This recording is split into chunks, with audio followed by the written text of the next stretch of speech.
اعوذ باللہ السمیع العلیم من الشیطان اللعین الرجیم بسم اللہ الرحمن الرحیم الحمد للہ وکفی والسلام علی عبادہ الذین اصطفی اما بعد فقد قال اللہ سبحانہ وتعالی فی محکم کتابہ المبین بسم اللہ الرحمن الرحیم قل یا عبادی الذین اسرفوا علی انفسہم لا تقنطوا من رحمت اللہ ان اللہ یغفر الذنوب جميعا انہ هو الغفور الرحیم۔ عزیزان محترم، جس آیت کی تلاوت کا شرف حاصل کیا گیا وہ آیت سورہ شورا کی 53ویں آیت ہے۔ پروردگار عالم نے اپنے حبیب کو یہ حکم دیا کہ قل، حبیب لوگوں سے کہہ دو، یا عبادی الذین اسرفوا علی انفسہم، اے میرے بندو جنہوں نے اپنے نفسوں پر زیادتی اور ظلم کیا ہے، لا تقنطوا من رحمت اللہ، تم اللہ کی رحمت سے مایوس نہ ہو جاؤ، ان اللہ یغفر الذنوب جميعا، اللہ جتنے بھی گناہ ہیں ان سب کو بخشتا ہے اور بخشے گا، انہ هو الغفور الرحیم، یقیناً وہ بہت بڑا مغفرت کرنے والا اور بہت بڑا رحم کرنے والا ہے۔ اس آیہ مبارکہ کے ذیل میں ہمارا موضوع گفتگو عفو و مغفرت ہے۔ پہلے تو ہم یہ کوشش کریں کہ ان دونوں الفاظ کے مفہوم کو لغت عرب سے معلوم کریں۔ دو لفظ ہیں، عفو، مغفرت۔ لغت عرب میں عفو کے معنی مٹا دینا، کسی شے کا مٹ جانا، کسی شے کو ترک کر دینا، یہ مفہوم ہے عفو کا۔ مغفرت لغت عرب میں کسی چیز کو چھپا لینا، کسی چیز پر پردہ ڈال دینا۔ اصطلاح میں عفو کے معنی ایسا جرم جو جب سرزد کیا جائے تو مجرم اختیار میں آ جائے، قابو میں آ جائے، اور پھر اس مجرم سے انتقام نہ لیا جائے بلکہ اسے معاف کر دیا جائے، یہ ہے عفو کا مفہوم۔ مغفرت من جمیع الجہاد، اس کے سارے جرم اور اس کی ساری خطاؤں پر پردہ ڈال دیا جائے اور ان کی پردہ پوشی کی جائے۔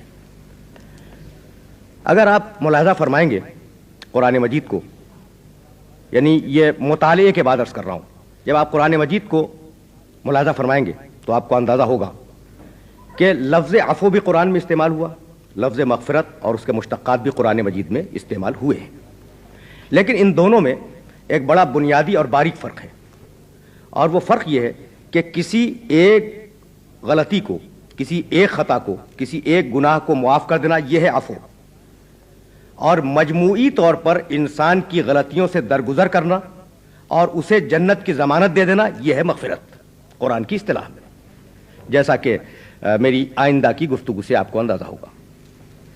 تو عفو کسی ایک غلطی کو معاف کر دینا۔ قرآن مجید نے پروردگار عالم کے اسماء حسنہ میں عفوٌ یعنی بہت زیادہ معاف کرنے والا یہ اسم استعمال فرمایا ہے۔ سورہ حج قرآن مجید کا 22واں سورہ ہے، اور اس 22ویں سورے میں پروردگار عالم نے اپنے لیے لفظ عفوٌ استعمال کیا۔ عفو کے معنی معاف کر دینا۔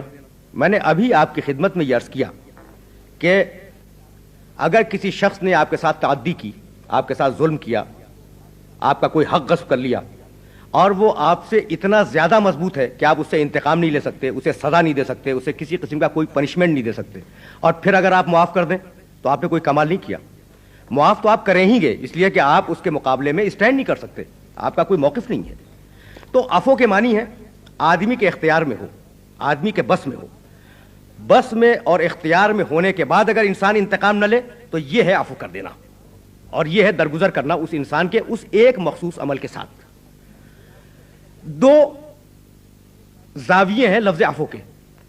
ایک زاویہ ہے خدا اور بندے کے درمیان عفو کا رشتہ, اور ایک رشتہ ہے بندے اور بندے کے درمیان. دیکھیے ہمیشہ اس بات کو یاد رکھنے کی کوشش کیجیے کہ اگر کسی شخص نے آپ کے ساتھ کوئی ظلم کیا اور آپ کے اختیار میں ہے اسے پنشمنٹ دے دینا, تو قرآن مجید مناسب سمجھتا ہے, اس بات کو مناسب سمجھتا ہے کہ جتنا اس نے آپ کے ساتھ ظلم کیا ہے اتنا ہی, جتنا اس نے آپ کے ساتھ عقوبت کی ہے اتنی ہی عقوبت آپ اس کے ساتھ کریں. ہے قرآن مجید میں اس کا تذکرہ موجود ہے. سورہ نحل 16واں سورہ ہے قرآن مجید کا. وَإِنْ عَاقَبْتُمْ فَعَاقِبُوا بِمِثْلِ مَا عُوقِبْتُمْ بِهِ وَلَئِنْ صَبَرْتُمْ لَهُوَ خَيْرٌ لِلصَّابِرِينَ. آواز دی پروردگار عالم نے, وَإِنْ عَاقَبْتُمْ, اگر تم کسی کو نقصان پہنچاؤ, اسے عقاب کرو, فَعَاقِبُوا بِمِثْلِ مَا عُوقِبْتُمْ بِهِ, تو اتنا ہی اسے نقصان پہنچاؤ, اتنی ہی اسے سزا دو جتنی تکلیف اس نے تمہیں پہنچائی تھی. ایک اسٹیج, جتنا اس نے آپ کو پریشان کیا اتنا آپ اسے اس انسان کو پریشان کر دیں. اور اس کے بعد اب دوسرا اسٹیج, وَلَئِنْ صَبَرْتُمْ لَهُوَ خَيْرٌ لِلصَّابِرِينَ, اور اگر تم اس پریشانی پر, اس اذیت پر اور اس ظلم پہ اگر صبر کر جاؤ تو یہ عمل صبر کرنے والوں کے لیے بہترین عمل ہے. سورہ نحل 16واں سورہ قرآن مجید کا. اور اب پروردگار عالم نے سورہ شورا میں آواز دی, اور عجیب و غریب منزل پہ جانے کے بعد آواز دی. توجہات مبذول رکھیے گا. دیکھیے ایک اصول یہ طے ہو گیا کہ آپ پر اگر کوئی شخص ظلم کرے تو آپ اس کے جواب میں حق رکھتے ہیں کہ اس سے انتقام لیں. یہ اصول طے ہوا. پروردگار عالم نے آواز دی کہ لمن غفر و صبر ان ذالک من عزم الامور, اگر کوئی شخص معاف کر دے, صبر کر جائے, تو یہ انتہائی عظیم عمل ہے جو شخص نے انجام دیا. یہ ہے 43ویں آیت سورہ شورا کی, اور 2 آیتیں درمیان سے چھوڑ کر اس سے اوپر کی آیت میں پڑھ رہا ہوں آپ کے سامنے, یعنی 40ویں آیت, درمیان سے 2 آیتیں میں نے چھوڑی ہیں, 41ویں اور 42ویں. وَجَزَاءُ سَیِّئَةٍ سَیِّئَةٌ مِثْلُهَا, برائی کا بدلہ یہ ہے کہ اتنی ہی برائی کرو جتنی برائی تمہارے ساتھ اس نے کی. یہ ہے قرآن مجید کا کریکٹر. جزاء سیئۃ سیئۃ مثلھا, اتنی ہی برائی تم اس کے ساتھ کرو جتنی برائی اس نے تمہارے ساتھ کی ہے. یہ ہے مقام عدل. وَإِنْ عَفَا وَأَصْلَحَ فَأَجْرُهُ عَلَى اللَّهِ, لیکن اگر انسان, وہ مظلوم انسان جس کے ساتھ برائی کی جائے, معاف کر دے اور مصالحت کا رویہ اختیار کرے, فَأَجْرُهُ عَلَى اللَّهِ, تو اس کا اجر اللہ کے اوپر ہے. إِنَّهُ لَا يُحِبُّ الظَّالِمِينَ, اللہ کو ظلم کرنے والے پسند نہیں ہیں. تو ایک اصول دیا قرآن مجید نے معاف کرنے کے سلسلے میں, اور وہ اصول یہ دیا کہ آپ کو یہ حق ہے. دیکھیے انتقام لینا فطرت انسانی ہے, انتقام لینا فطرت انسانی ہے. انسان کی فطرت میں ہے یہ بات کہ اگر کوئی شخص آپ کو تکلیف پہنچائے آپ جواب میں اسے تکلیف پہنچائیں. اور پروردگار عالم انسان کی کسی فطرت کو نگیٹ نہیں کرتا. سورہ روم قرآن مجید کا 30واں سورہ ہے, اور اس سورہ کی 30ویں آیت میں پروردگار عالم نے ایک عجیب و غریب بات کہی. فَأَقِمْ وَجْهَكَ لِلدِّينِ حَنِيفًا فطرۃ اللہ التی فطر الناس علیہا لا تبدیل لخلق اللہ ذالک الدین القیم ولکن اکثر الناس لا یعلمون. اپنے چہرے کو, اپنے رخ حیات کو دین حنیف کے آگے جھکا دو.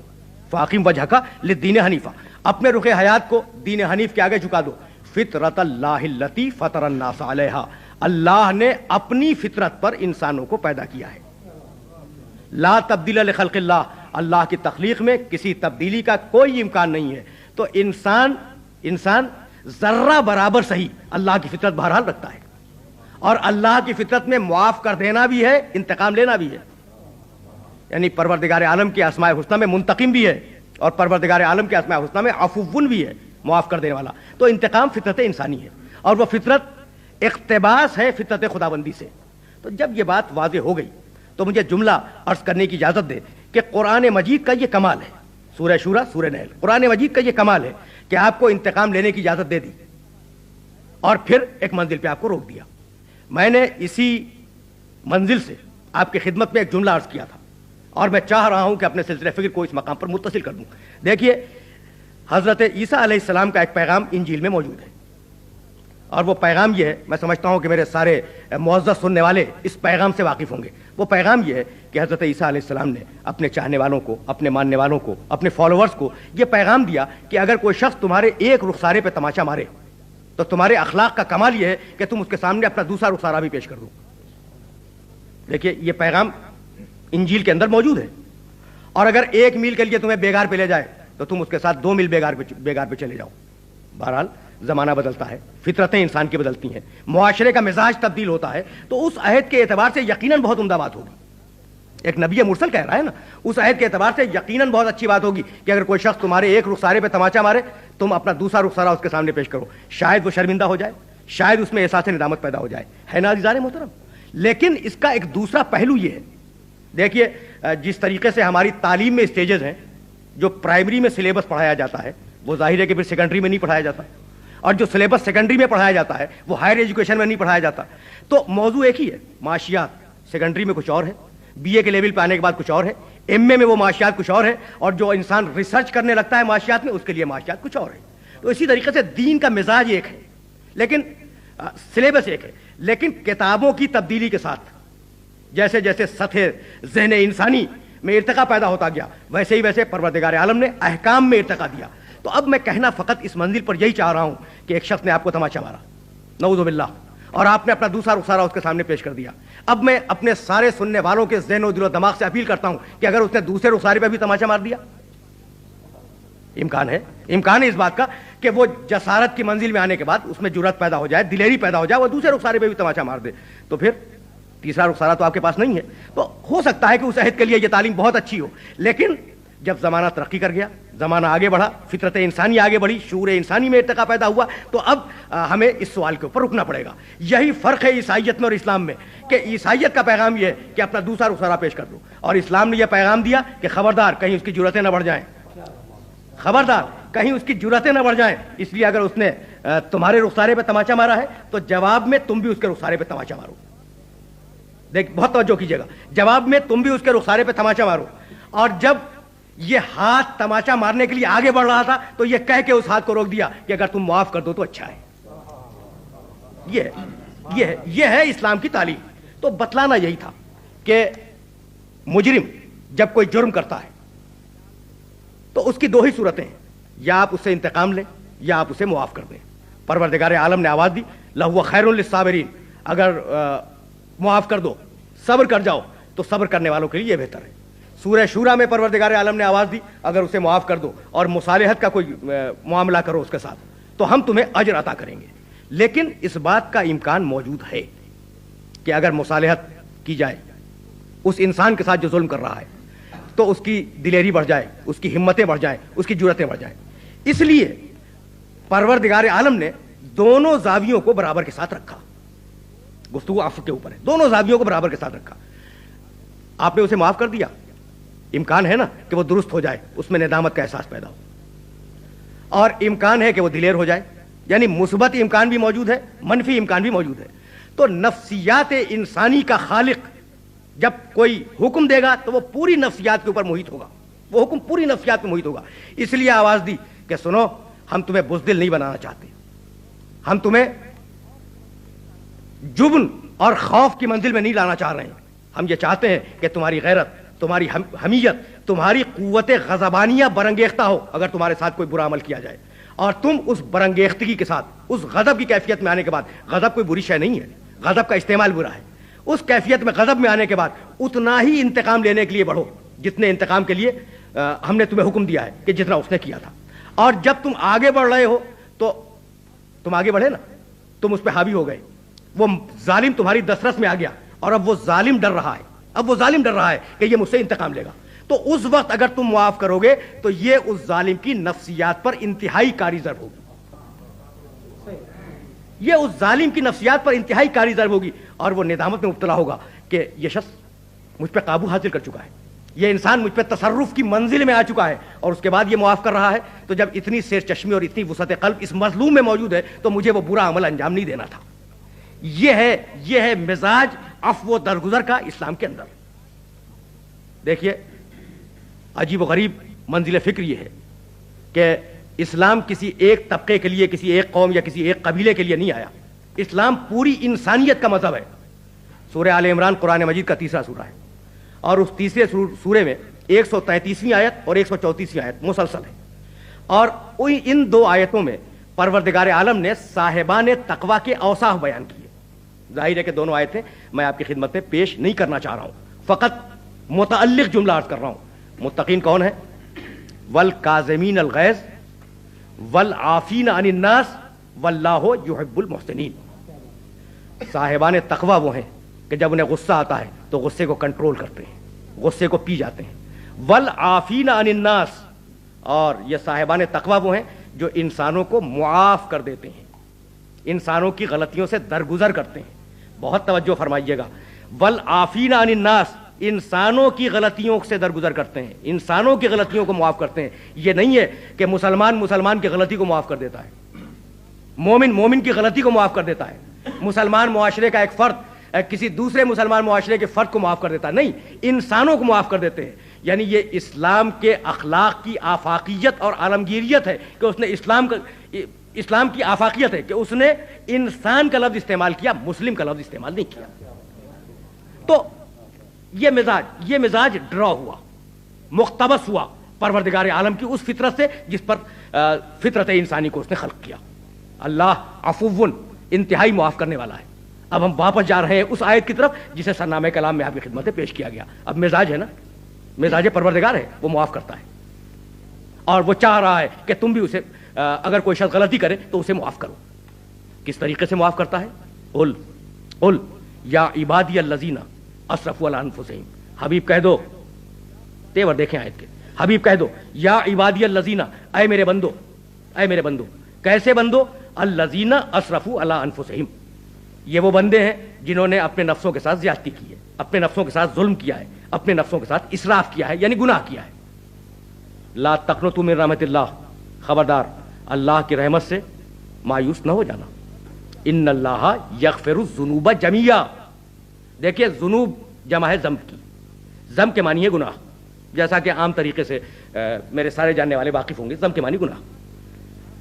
جب جمع کے اوپر الف لام آ جائے الذنوب تو اس کا مطلب ہوتا ہے استغراق. استغراق کے معنی ہے کہ اب کوئی گناہ باہر نہیں ہے اس دائرے سے, سارے گناہوں کو معاف کر دے گا. الذنوب سارے گناہوں کو معاف کر دے گا. اور اس کے بعد پھر ایک لفظ لگایا جمیعہ, یقیناً سارے گناہوں کو معاف کرے گا. یعنی 2 مرتبہ پروردگار عالم نے سارے گناہوں کے متعلق گفتگو کی کہ مت گھبراؤ, اللہ کی رحمت سے مایوس ہونے کی کوئی ضرورت نہیں ہے, ہم تمہارے سارے گناہوں کو معاف کر دیں گے. انہ هو الغفور الرحیم, یقیناً وہی مغفرت کرنے والا ہے, وہی رحمت نازل کرنے والا ہے. تو عزیزان محترم, اس منزل فکر پر پروردگار عالم نے یہ آواز دی کہ ہم سارے گناہوں کو معاف کر دیں گے, سارے گناہوں کو. لیکن اسی قرآن مجید نے ایک منزل پر یہ آواز دی کہ پروردگار عالم شرک کو معاف نہیں کرے گا. اگر کوئی شخص شرک کرے تو پروردگار عالم اسے معاف نہیں کرے گا, اور شرک کے علاوہ جتنے گناہ ہیں انہیں معاف کر دے گا. لمن یشاء, جہاں اس کی مشیت ہوگی, جہاں اس کی مشیت ہوگی, جسے وہ چاہتا ہوگا اسے معاف کر دے گا, شرک کو معاف نہیں کرے گا. تو اب بظاہر تو یہ سمجھ میں آ رہا ہے نا کہ کنٹراڈکشن ہو گیا. ایک مقام پہ کہتا ہے سارے گناہ معاف کرے گا, دوسرے مقام پہ آواز دیتا ہے کہ ہم شرک کے علاوہ سارے گناہوں کو معاف کریں گے, شرک کو معاف نہیں کریں گے.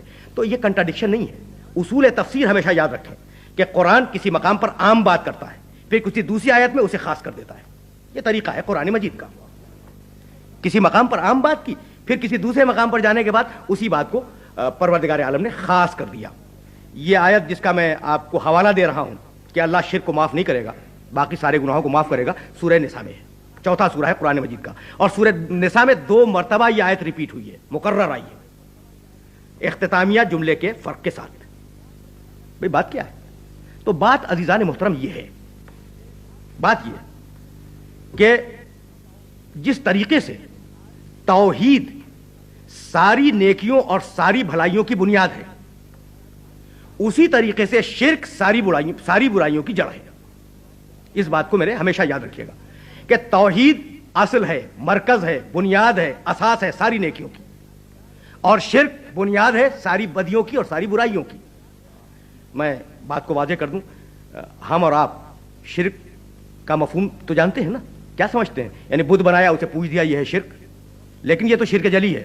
شرک کی بہت سی وہ قسمیں ہیں جو ہمارے اور آپ کے اندر دوڑ رہی ہیں, جاری و ساری ہیں. افرایت من اتخذ الہہ ہوا, تم نے دیکھا کہ لوگ اپنی خواہش نفس کو اپنا خدا سمجھتے ہیں.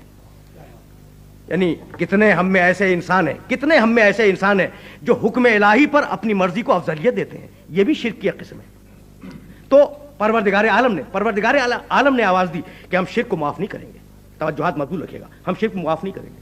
بھائی شرک کو کیوں نہیں معاف کریں گے؟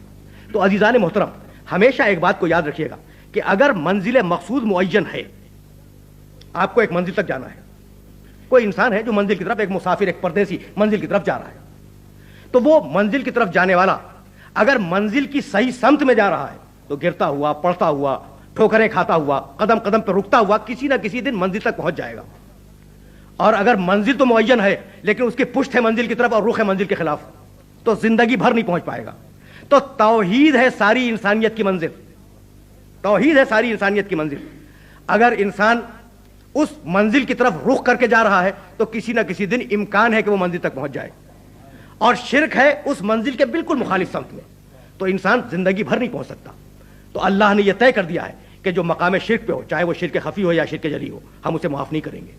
لیکن اگر اس شرک کے علاوہ کچھ گناہ ہوں گے انہیں ہم معاف کر دیں گے. بھئی کیا قتل نبی معاف ہو جائے گا؟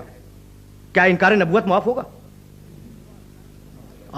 اب ایک سوال اپنے سارے سننے والوں کے ذہن کے لیے ہدیہ کر رہا ہوں. آیت نے تو یہ کہا کہ سارے گناہ بخش دیں گے، ایکسیپشن شرک کو ہے. شرک کے علاوہ کسی نے نعوذ باللہ کسی نبی کو قتل کر دیا، کسی نے نعوذ باللہ نبوت ہی کا انکار کر دیا، گناہ ہے نا بہت بڑا. کیا یہ گناہ معاف ہوگا؟ ہونا تو نہیں چاہیے. آیت کہہ رہی ہے کہ معاف کر دیں گے. تو عزیزان محترم، خدا کی قسم ایک مرتبہ اور توجہ فرمائیں، لمن یشاء، ہم گناہ کو معاف کریں گے جہاں ہماری مشیت ہوگی. بہت کی ورڈ ہے، کلیدی لفظ ہے، جہاں ہماری مشیت ہوگی ہم معاف کریں گے. تو قاتل نبی یا منکر نبوت اتنی حقیر شے ہے کہ ہم اسے نفرت کرتے ہیں. بھائی عام انسان جو نبوت کا قائل ہے، نبوت کا احترام کرتا ہے، وہ ظاہر منکر نبی کو پسندیدہ نظروں سے تو نہیں دیکھے گا، قاتل نبی کو پسندیدہ نظروں سے تو نہیں دیکھے گا. تو گزارش اس منزل پر فقط اتنی ہے کہ جب ہمیں اتنی نفرت ہے، نبوت کے قائل ہو جانے کی بنیاد پر ہمیں اتنی نفرت ہے منکر نبوت سے اور قاتل نبی سے، تو پھر وہ جو نبوت کا بھیجنے والا ہے، وہ جو نبوت کو خلق کرنے والا ہے اور انبیاء کو مبعوث کرنے والا ہے، اسے کتنی نفرت ہوگی. تو اب اس کی مشیت کیا ان سے متعلق ہو جائے گی کہ انہیں معاف کر دے؟ تو یہ کامن سینس کی بات تھی کہ پروردگار عالم کی جہاں مشیت ہوگی وہاں معاف ہوگا، اور جہاں مشیت نہیں ہوگی وہاں پر انسان کا کوئی گناہ پروردگار عالم معاف نہیں فرمائے گا. اچھا، تو اب اس منزل پر آخری مرحلے میں گفتگو کو داخل کرتے ہوئے فقط ایک لفظ کی طرف اپنے سننے والوں کو متوجہ کر دیں. قل یا عبادی الذین اسرفوا علی انفسہم، کہہ دو کہ اے میرے بندو، اے مسلمانوں نہیں ہے، اے مومنوں نہیں ہے، اے میرے بندو. علماء تفسیر لکھنے والوں نے اس منزل پر ڈسکشن کیا ہے کہ کیا ساری انسانیت سے خطاب ہے، کہ ساری انسانیت کو معاف کر دے گا، یا کسی خاص گروہ سے خطاب ہے. اور دو گروہ تفسیر لکھنے والوں کے بہت واضح ہیں ہمارے سامنے. لوگوں نے کہا کہ چونکہ یا عبادی کا لفظ استعمال ہوا ہے، یا عبادی اے میرے بندو، اب اس میں کوئی قید نہیں ہے، تو جو بھی اللہ کا بندہ ہے اسے حق ہے کہ اللہ اس کے گناہ کو معاف کر دے. بعض لوگوں نے کہا کہ نہیں، اس سے مراد مومنین صالحین ہیں، وہ لوگ جو صحیح ایمان رکھتے ہوں، جو اللہ کی اطاعت کرتے ہوں، جو اعمال صالحہ بجا لاتے ہوں، اور ان سے اگر چھوٹی موٹی کوئی غلطی ہو جائے تو اس کی معافی کا ذمہ دار اللہ ہے، پروردگار عالم ہے. ثابت کیسے ہو کہ یا عبادی سے مراد ساری انسانیت ہے، یا عبادی سے مراد فقط اور فقط مومنین کا اور مسلمانوں کا گروہ ہے؟ یہ ثابت کیسے ہو؟ تو عزیزان محترم، آخر کلام میں میرے اس جملے کو ہمیشہ کے لیے یاد رکھیے گا کہ محکوم کی دو حیثیتیں ہیں، ماتحت، ملازم، محکوم، اس کی دو حیثیت، غلام، اس کی دو حیثیتیں. مالک نے غلام سے کہا فلاں کام کو انجام دو، اور مالک کے اس حکم کو غلام نے قبول نہیں کیا اور اس کام کو اس نے انجام نہیں دیا. ایک صورت ہے، کیا کہیں گے آپ؟ نافرمان ہے. بھائی غلام تو ہے لیکن نافرمان ہے. اور اگر وہ مالک کی مالکیت کو چیلنج کر دے تو اب وہ نافرمان نہیں کہلائے گا، وہ باغی کہلائے گا. میرے اس بات کو ہمیشہ کے لیے یاد رکھیے گا کہ اگر مالک کی اطاعت نہ کرے کوئی غلام تو وہ ہے نافرمان، اور اگر مالک کے حق مالکیت کو چیلنج کر دے تو وہ ہے باغی. تو اب بہت قریب ہو کے یہ جملہ عرض کرنا چاہ رہا ہوں کہ پروردگار عالم کے آخری پیغام کو اگر کسی شخص نے قبول نہیں کیا تو وہ سلطنت الہیہ کا نافرمان نہیں ہے، سلطنت الہیہ کا باغی ہے اور اس کی بخشش کا کوئی امکان نہیں ہے۔ وآخر دعوانا ان الحمدللہ رب العالمین۔